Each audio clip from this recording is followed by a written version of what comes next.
The M1 Abrams, America's iconic main battle tank that has been dominating the Middle Eastern deserts since the 1990s. It entered service in 1980, replacing the M60 American main battle tank, which you can still find in the Marine Corps deck in the game. Broken Arrow has got 7 different versions of this tank, and we're going to be discussing the different models and how best to use this tank family in Broken Arrow. Now, I'd quickly like to say a massive thank you to the guys supporting me on Patreon and YouTube channel members. I've got quite a few new guys, and that's really great to see. Bad Karma, Pasha, and Mahmoud the Camel Thief have recently become members of my academy. If you're interested in getting 1-to-1 tuition, message me on Discord. Cheers. When looking at the tanks in game, you'll notice that the Marine tanks have the A1 version, which is older and has a slower engine. The speed of the A1 is 65, whereas all the A2 versions, they have a speed of 70. Now you may be wondering, what does FEP and SEP stand for? FEP is Firepower Enhancement Package, whereas S is System Enhanced Package, which means the Armoured Brigade has the newest versions of the Abrams available. Another very interesting difference to note is that only the Marine M1A1s have jammers available, where the jammer gives you 30% ECM. It also only has access to the Tusk 1 armor package, whereas the Armoured Brigade has access to Tusk 2, thickening its side armor. It is worth noting that the extra armor does weigh and hence slow a tank down, therefore the Tusk 2 reduces the speed by 10, the Tusk 1 armor package by 5, and the default is 70. Tusk, by the way, stands for Tank Urban Survival Kit, designed to increase tank survivability in an urban environment, as the name suggests. It is important to note that when you put Tusk armor packages on the vehicles, it only increases the side armor only, and health points as well, but there is no change to the front, top or rear armor whatsoever. Also, all of the tanks get an extra 50 cal. When we look at all of these tanks, the most obvious difference is the armor and the firepower that it brings. As the tanks become more expensive, the better it gets. So when we look at the SEP V3, its front armor increases to 850 and 1400 for heat protection, whereas the M1A2 Abrams only has 650 with 1200 heat protection. In the Armoured Brigade, most of the tanks have heat shells, with the V3 having both HE and heat shells combined. In the Marine Corps, the M1A1HC has heat, whereas the FEP has HE. And in the Marine Corps, this is the only one that can actually have a trophy protection system installed upon it, although at a very high increased price, which actually makes it 10 points more expensive than the SEP V2, despite the stats being almost identical. The biggest difference is, of course, that it has an HE shell, not a heat shell.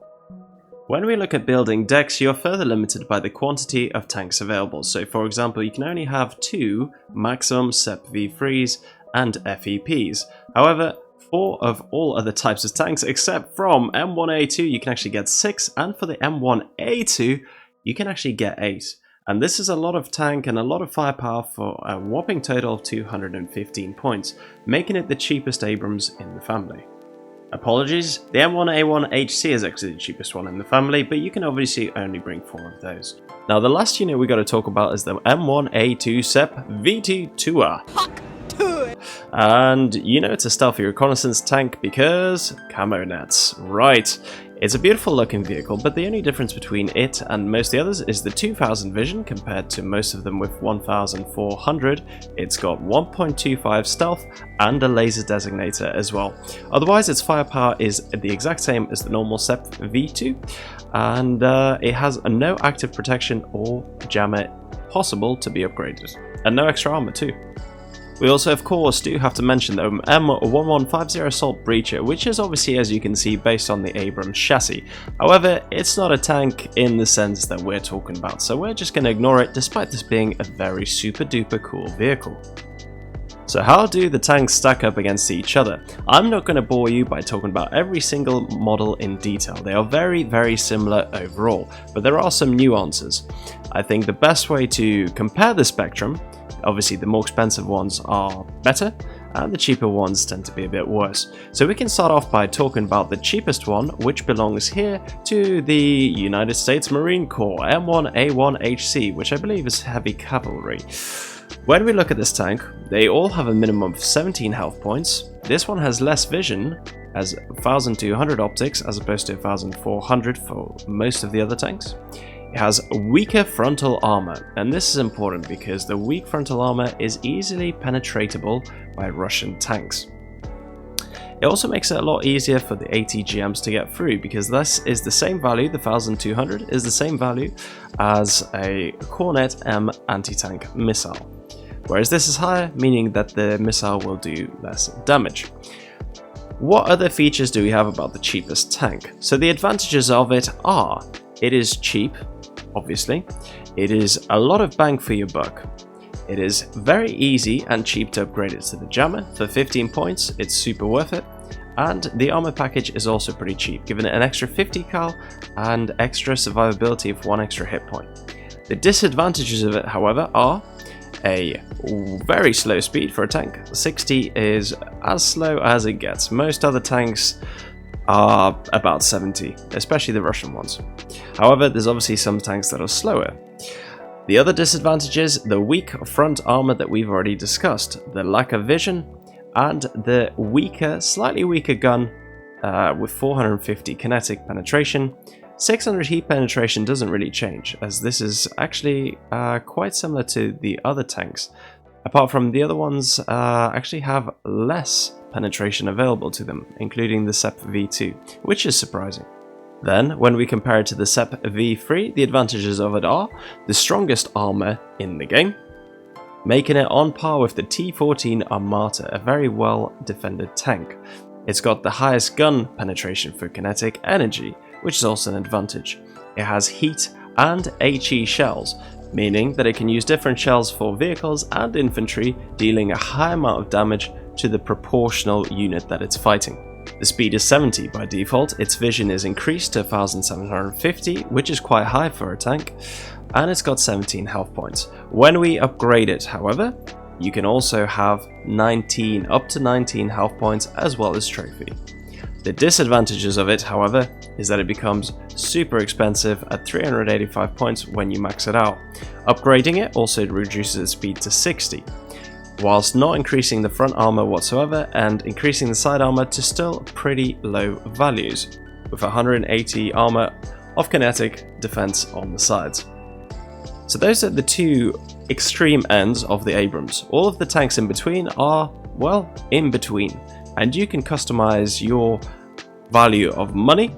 With the SEP V2 also having a really good cannon, it makes it a bit more appealing than the SEP V3 in my opinion. You can trade off a bit of armor and slightly less firepower for a much cheaper price. It is also optional up to you whether you actually want active protection, because the 30% ECM works just fine and is a fraction of the cost. Usage. Now let us talk about how best to use your American armor in the game. American armor, and armor in general, is much best used out in the open. It is much more effective this way, as it maximizes its line of sight and allows it to engage enemy units at a safe distance. As we saw there, 2 SEP V2s obliterated 2 T90s quite easily. The whole point of armor, when they were designed in World War I, was to break open ground deadlock, aka the no man's land, the empty wide spaces that infantry will just get absolutely obliterated by if they're out in the open. One thing is for certain, you do not want your tanks in an urban environment whatsoever, because they will be killed very easily by infantry, even 50-point infantry like the VDV the Shah, which just has RPGs. Whilst trophy systems will help your survivability, the fact is it's too slow to recharge, so if you get caught in an urban or wooded area, your tank is as good as dead. Bear in mind that whilst you should absolutely never go through an entire forest with just tanks, the edges of forests make perfect ambush locations, meaning that enemy tanks will be picked off easily from the forest before giving the other team a chance to return fire.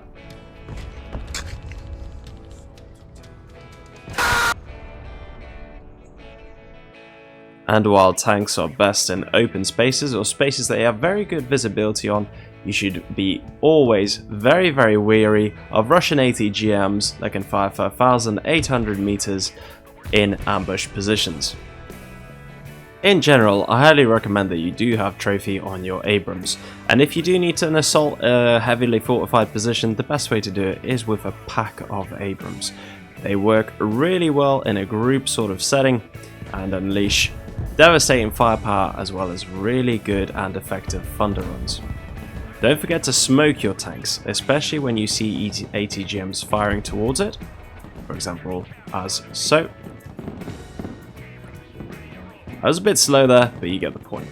And 4 tanks together will be able to do a lot of damage to the enemy without suffering too many losses themselves. Bear in mind, you cannot just blindly send in your tanks without any support or reconnaissance. Once they get overrun by infantry, the same thing will happen in the urban and wooded setting. They will get absolutely annihilated, so you cannot just send in tanks in a pack on their own and expect it to get away with it. Now, one of the most effective counters against American armor are Russian cluster bombers. The Su-34 being one of the best ones in the game. Be careful to spread your tanks out, otherwise this could happen to them. Another issue that American armor can face is Russian attack helicopters, which they have an abundance of. Their ATGMs are rapid firing, they will eventually get free active protection and decimate your tank. What the best thing to do is, in these situations, is smoke out, fall back into the tree line, and leave the area. Otherwise, this is what will happen to your tanks.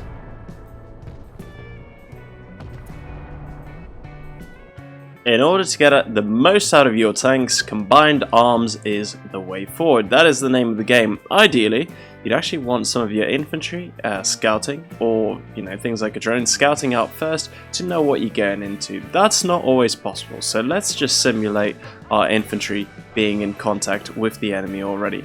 This is where tanks excel. You do not want to use the roads because they will clump up if you do, and send in your vehicles directly as we are about to demonstrate. Supporting vehicles like the AMPV are fantastic, especially because it has dismount infantry that can jump into buildings and clear out other enemy infantry and so on. As you can see, this assault is going to be a lot more successful due to the combined nature and overwhelming force the Americans can bring when grouped together. Combined arms is absolutely the way forward.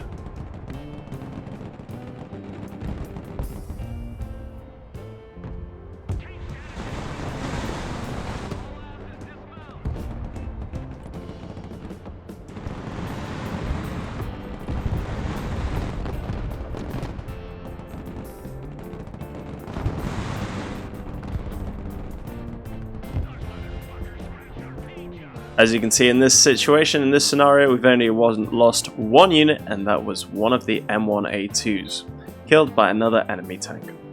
But again, whenever you're making these big, very expensive, high risk, high reward pushes, make sure that you have AA, SURE-RAD, to protect against either Russian cluster bombs or Russian helicopters.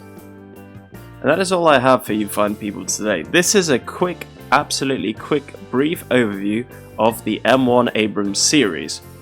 The list is not exhaustive, and there are plenty of scenarios where different things will ultimately mean that you need to adapt your strategy for sure. I hope this has been helpful and that you've learned something, and I hope you use those tanks to better effect. Thanks for watching, hope to see you next time, bye bye.